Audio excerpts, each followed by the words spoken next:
Okay, I've received my 2-inch filter wheel and from China, and I'm now going to open it. Okay, let's push it out. I've cut it with a scissor. Oh, 2-inch multiple 5 filter wheel. Nicely packed. It doesn't look I've traveled half the earth. So let me see where I can open it. Okay, actually very easy to open it. So there's a point here. You put your hand, and that's it.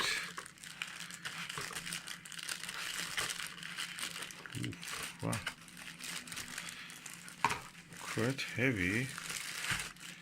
Oof, probably half a kilo or more. It's already set up. That's interesting.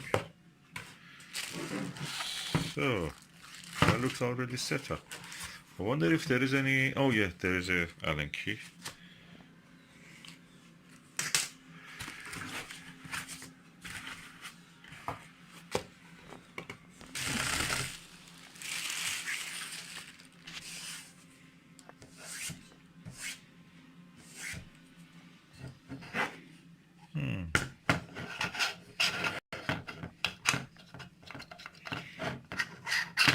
Okay, that's the focuser part. I think was, oh yeah.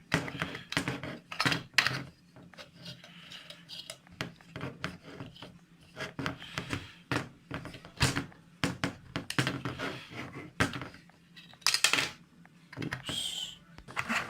So this comes out. This can be opened.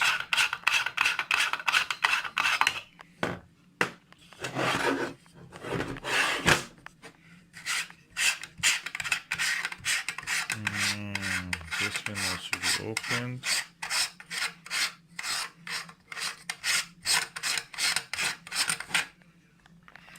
I have to see how you can set it up. There must be a little brochure or something. Okay, these are the 3 different parts that comes with it, and the filter wheel itself is this part that you can rotate. Okay.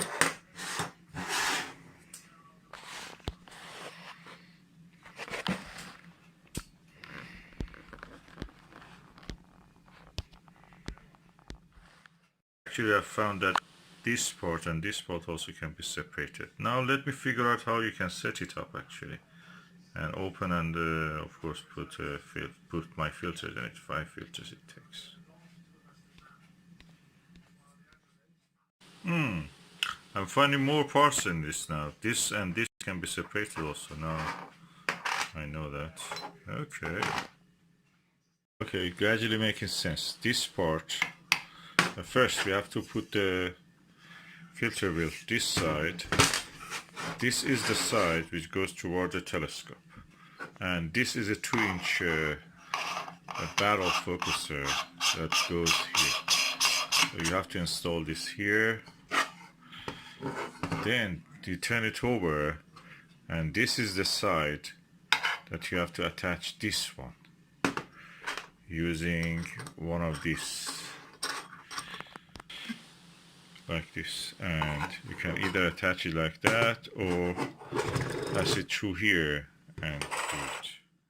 And okay, this side goes on here like this.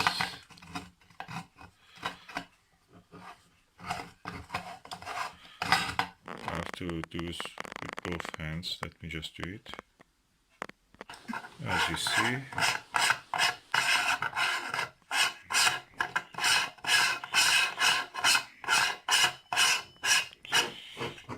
practically this side is toward the telescope, this side toward the eyepiece.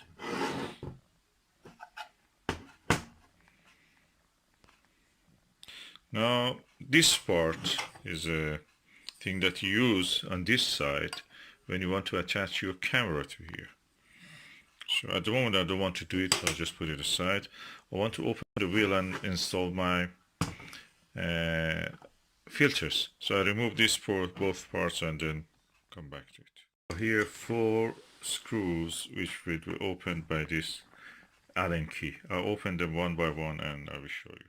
Okay, I've now removed both all the 4 screws, and this is the way it looks inside. It has 5 spaces available. So I'll bring my filters and install it on this.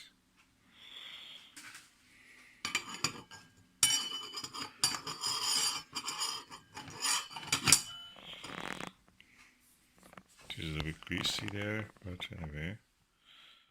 Okay, I have now here 4 filters and I want to keep one space empty for without filter view. That's light pollution filter, is the Skywatcher. This is the Explore Scientific ultra high contrast nebula filter. It has a good rate of the path of wavelengths, better than the other one that I have Explore Scientific. It's better than that one. I have an oxygen 3 one, Optolong, and that's 125, so I will put that aside.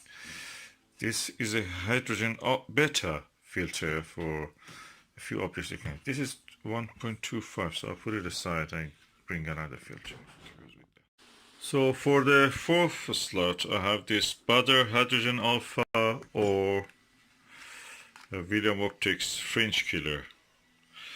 I will be using this mostly with my Schmidt Cassegrain Meade LX200. So probably I don't need this. There is no chromatic aberration problem there.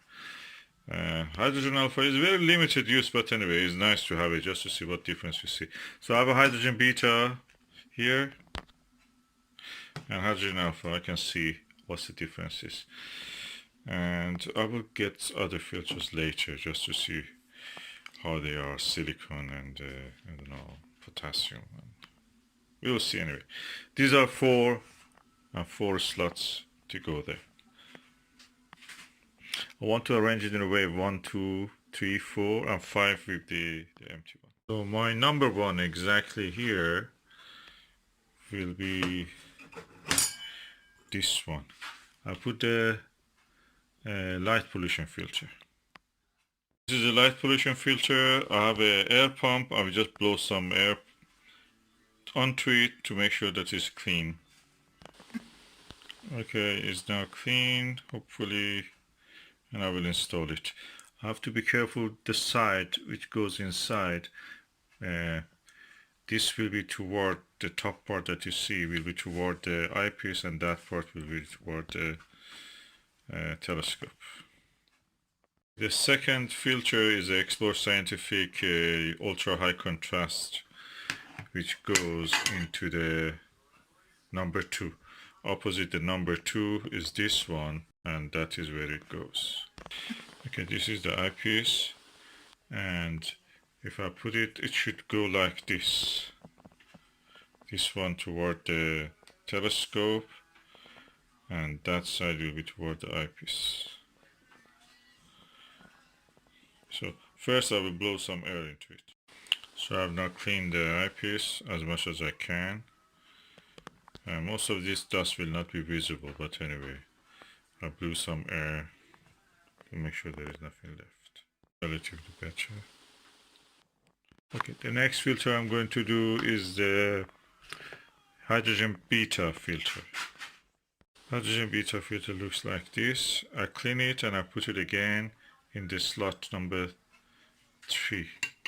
It will be here, this way facing up, and I will show you. First I will blow some air into it. Hydrogen beta has gone to the position 3, opposite the position 3, which is here, and now we are going for the hydrogen alpha. I can go for the fringe killer, but I prefer this one. Fringe killer, I don't have a use for it in the Schmidt Cassegrain telescope. Of course, this hydrogen alpha is mostly used for CCD and camera, normal camera photography, but it can be used visually also. Makes the nebula very dim, but anyway, I will test it just to see how it is. I clean it and I put it in the position 4.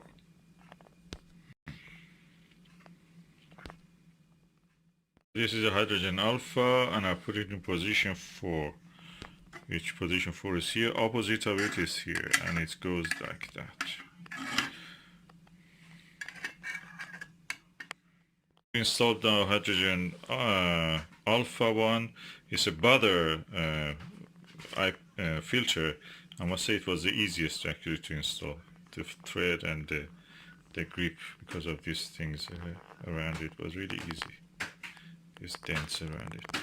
So I'm going to turn it over like this and install everything. Pack it back. Okay, I've now installed the filter wheel, and I'm going to put the top part. I will use both hands because I don't want to make a mess.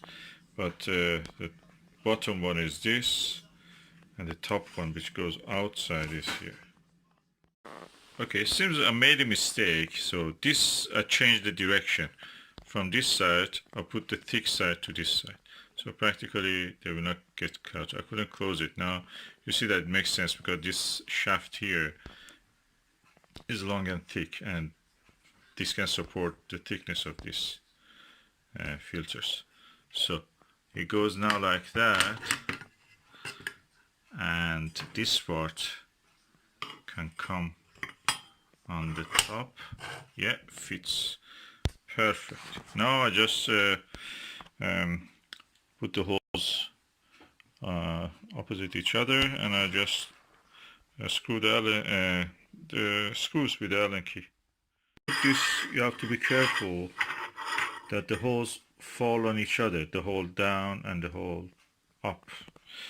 They must be opposite each other, otherwise you will not see anything. Practically it will be blocked. Complete filtration. Okay, when you want to install the eyepiece part of the filter wheel, you have to be careful. Don't put it horizontally, because the grinding effect of this screw and this metal screw may cause some chips which will fall on your filter. So hold it like this and screw it so nothing will fall on the filter itself. And I can attach this part so it will not get lost also. That's the camera part. This part is installed. I'm going now for the nose piece of the telescope side, which is this part. Okay, so this is installed. I'm going to put it on the telescope and see how it looks. I've now installed the filter wheel diagonal, dual speed Crayford focuser, and yeah, that's the back focus, and that's it. This is the adapter for 2 inch to 1/4 inch. So it is done now. I can just put this here back so it will not collect dust. This practically is ready for observation. If I want to put a 1¼ eyepiece, I just put this adapter here, and this will take care of the rest of it for me. So I can use practically all my 1¼ eyepieces on this without the need for a filter wheel for 1¼ I have bought it already, but now I found that this is actually not needed. So lovely. With this double speed Crayford focuser from the telescope house, Breslau, Germany, I actually have all these facilities available. Beautiful, beautiful setup.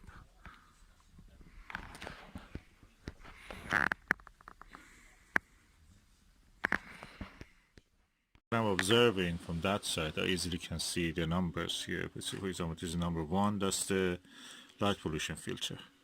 And if I want to not have any filter, I'll go to number 5, hopefully. Where is it? Yeah. Number 5 is no filter. And I can show you that there is no filter now. You can see through the hole directly.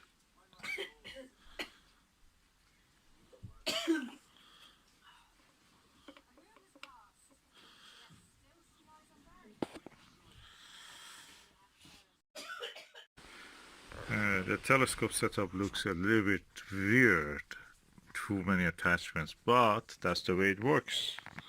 If it works, if it is working, what's wrong with that?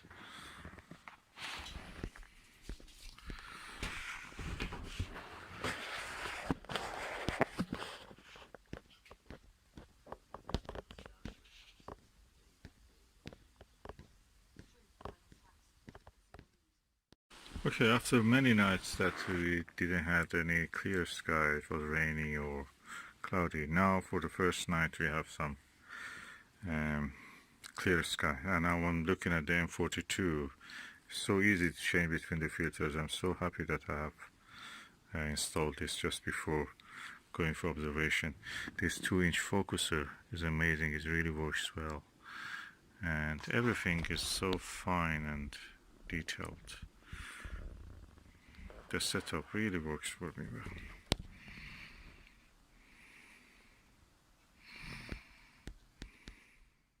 Okay, I'm using the hydrogen alpha filter. It's a broadband hydrogen alpha filter. Practically with this filter you cannot see anything.